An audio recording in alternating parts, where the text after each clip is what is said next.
The immigrant petition for alien worker is the name of the petition.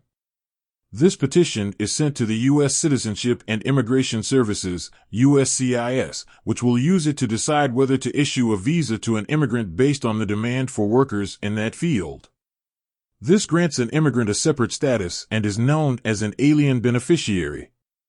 According to immigration law, immigrants who have been petitioned for by an employer, a regular American citizen, or a lawful permanent resident are referred to as beneficiaries. Some foreigners who possess extremely high qualifications may self-compete utilizing an EB-1A or EB-2 form. Immigrants acquire a green card if the requirements have been satisfied. The green card serves as the authorization to work in the United States. Part 1 of Form I-140, Immigration Petition for Alien Worker. Each petition comes with certain guidelines. Verify your form 3 times to ensure it is right. These details must be included in Section 1 of the Part 1 form, first name as in given name, followed by middle name, followed by family name as in last name. You now identify the business or organization you plan to work for and who is most likely to sponsor the petition in Item 2 of Part 1 of the document Immigrant Petition for Alien Worker I-140. Leave the corporation or organization in Item 2 blank if working with version EB-1A or EB-2 NIW. The organization or business that petitions for you is not required for EB-1B under Category 2 of the Part 1 designation. If utilizing the EB-1B paperwork, you will require an IRS tax number starting with Item 3 in the Part 1 section. To find out whether it is available, get in touch with your employer or a petitioner first. It will be the 9-digit IRS tax number. Leave the item blank if the papers submitted fall under EB-1A and/or EB-2 NIW. The need for a Social Security number comes in Part 1 Item Number 4. Again, Part 1's Number 4 applies when conducting EB-1A and/or EB-2 NIW. If not, leave the item blank. Postal address. Part 1's Portion 5 now requests your postal address from the EB-1A and/or EB-2 NIW documents. The following details are required. Name of the person you live with. The address's number and name. Suite, floor, or apartment. City. State. Postal or zip codes. Province. Country. Your employer or the petitioner must include their postal address if document EB-1B is used as the petition. I-140 Petition Type, Part 2 Immigrant Petition for Alien Worker. You must check the box next to the petition you think you are applying for in this part to ensure that all the documentation is in order. Part 3 of the I-140 Alien Worker Immigrant Petition. The department requires information on the individual you are submitting on. The first request in Part 3 asks for the name of the person you want to register, along with their given and family names. Again, a postal address will be required with the same details as previously. You should make sure that the address in Part 1 of document EB-1A or EB-2 NIW matches Item 2 of Part 3 of the document. Additional details for Part 3 are as follows. Email address, if applicable. Dial a daytime number. The birth date. City, town, or hamlet, as well as the birth state or province. Birthplace, nationality, and citizenship. Registration number for aliens. USA the Social Security number. Arrival day in the United States. Arrival and departure record number for I-94. Number on a passport. Number on a travel document. Part 4 of the I-140 Alien Worker Immigrant Petition. This section, which is titled Processing Information, connects the data from the other parts of the document to you. It starts by inquiring as to the location and U.S. Embassy or consulate where the foreigner will apply for a visa. Then it determines whether the foreigner is present in the country and if they need a change of status to become a legal permanent resident. It will also need the person's overseas address and the last nation in which they were a permanent resident other than the United States. It will need the street, home design, city, postal code, province, and nation.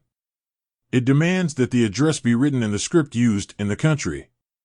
The last name, first name, and middle name are requested in the following section. A list that contains the I-485, I-131, I-765, and any additional petitions that aren't on the list is then requested.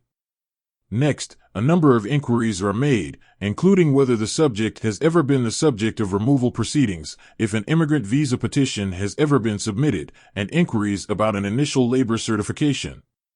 If a duplicate labor certification is required, it also asks. Part 5. The paper now demands further details about the petitioner. The sort of petitioner, employer, self, or other, is what it wants to know. If a business submits the request, then indicate the nature of the enterprise and the date of its founding under Item 2. To complete this part, you will need to know the current workforce size, gross yearly revenue, net annual revenue, and an NAICS code.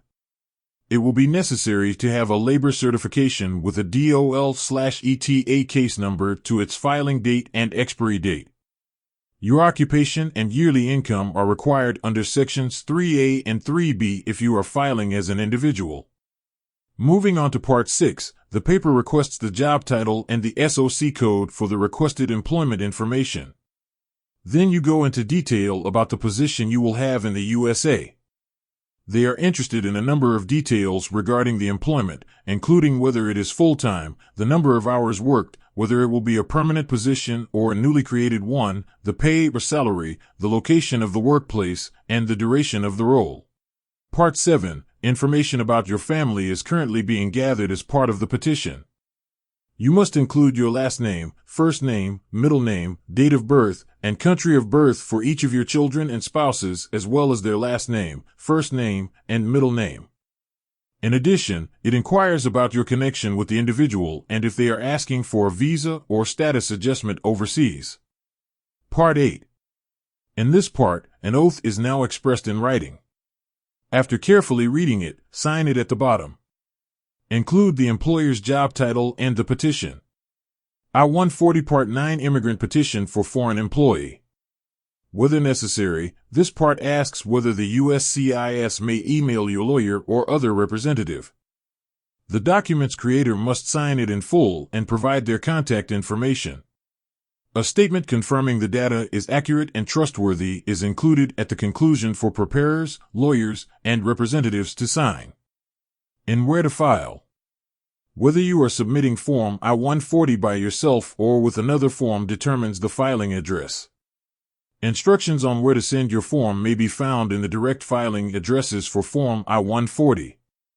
Dates for filing. You may submit Form I-140 at any time.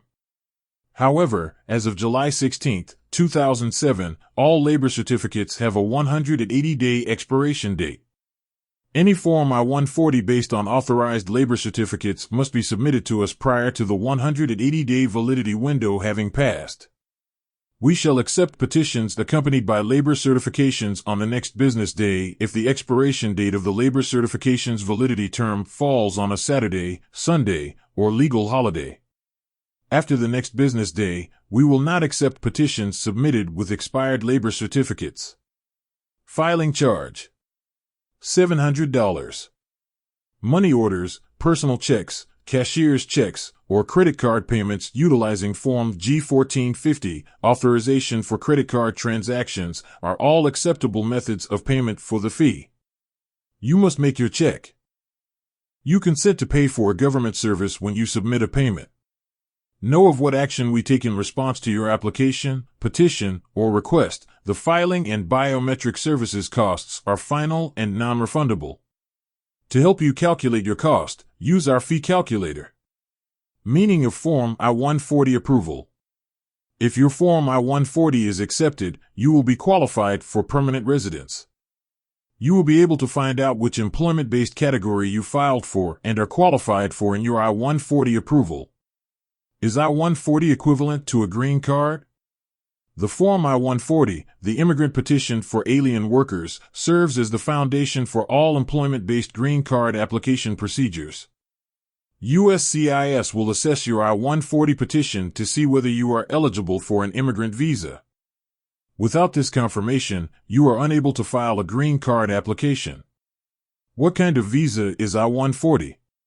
For EB categories EB1, EB2, and EB3, Form I-140 is needed. Forms I-360 and I-526 are used for EB4 and EB5, respectively. The Immigration Act of 1990 included the introduction of these classifications. The justifications, sometimes referred to as petition kinds, for submitting Form I-140 are listed below. How long is a valid I-140? Within of 180 days. If the employer does not remove your I-140 within 180 days after its acceptance, it remains in effect. You may extend or transfer your H-1B as many times as you'd like using the withdrawn I-140. Only if USCIS discovers fraud or misrepresentation by your employer after 180 days would they cancel your I-140.